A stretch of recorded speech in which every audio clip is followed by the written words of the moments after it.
वाराणसी जनपद के ग्राम पंचायत बुदबुदा से शिक्षा व्यवस्था की बदहाली की हैरान करने वाली तस्वीर सामने आई। नदी टोला में स्थित शासकीय प्राथमिक शाला में पुराना भवन डिसमेंटल किए जाने के बाद से पहले से लेकर कक्षा 5वीं तक के 33 बच्चों को केवल एक ही कमरे में बिठाकर पढ़ाया जा रहा है। नए भवन की स्वीकृति न मिलने के कारण 3 शिक्षक एक ही हाल में सभी कक्षाओं को एक साथ पढ़ाने को मजबूर है, जिससे नौनिहालों की पढ़ाई चौपट हो रही है। मुख्य बस्ती से करीब 4 किलोमीटर दूर नदी के दूसरे छोर पर बसी नदी टोला प्राथमिक शाला में शिक्षा व्यवस्था भगवान भरोसे चल रही है।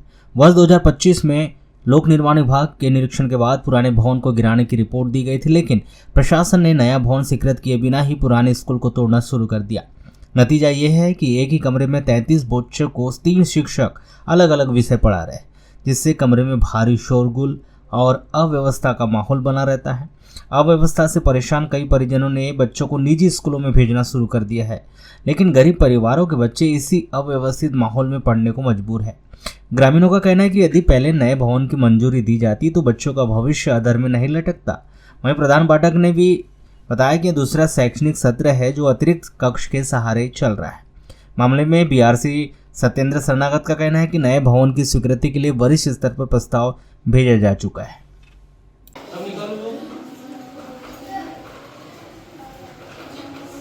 जितना पढ़ ली उसको फिर से देखो एक बार पढ़ के। और जो डिब्बे रंगे थे अपन ने वो भी याद है। बच्चे चार दोस्त हैं ना, उनको लिखते कैसे हैं?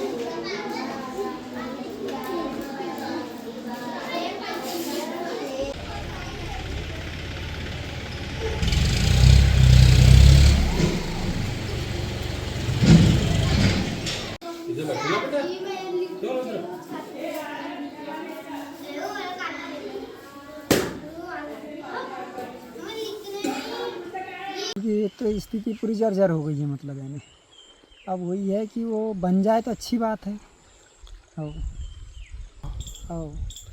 क्या समस्या देखते हैं आप बच्चों को? अभी तो अब एक ही हाल में पूरे बच्चे बैठ रहे हैं बेचारे, क्या करेंगे अब।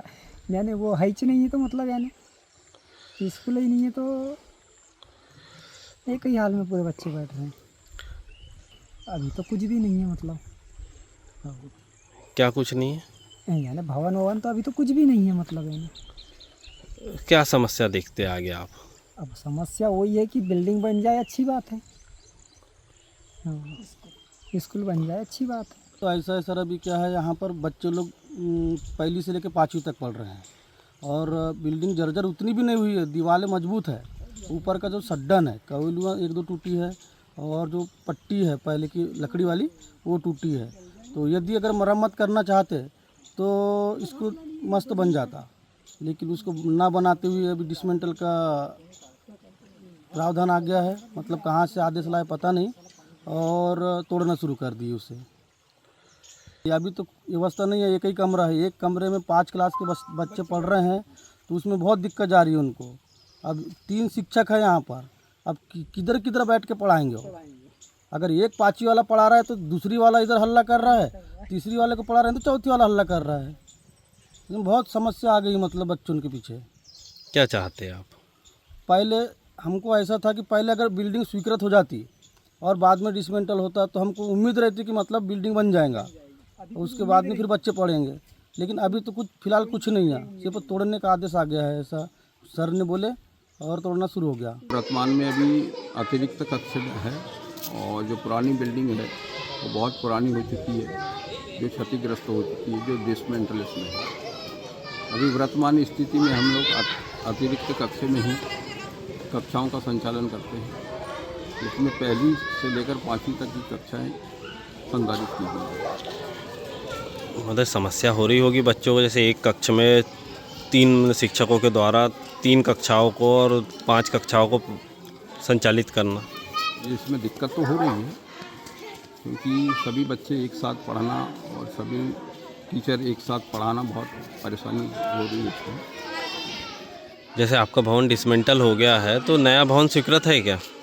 नहीं, अभी तो स्वीकृत नहीं हुआ है। तो इसकी मरम्मत के लिए आपके द्वारा क्या प्रयास किए गए थे? मरम्मत के लिए पहले लगाया गया था, पर मरम्मत के लिए कुछ नहीं हो पाया है। इसके लिए किस किस अधिकारी को इसकी सूचना दी गई थी? इसकी सूचना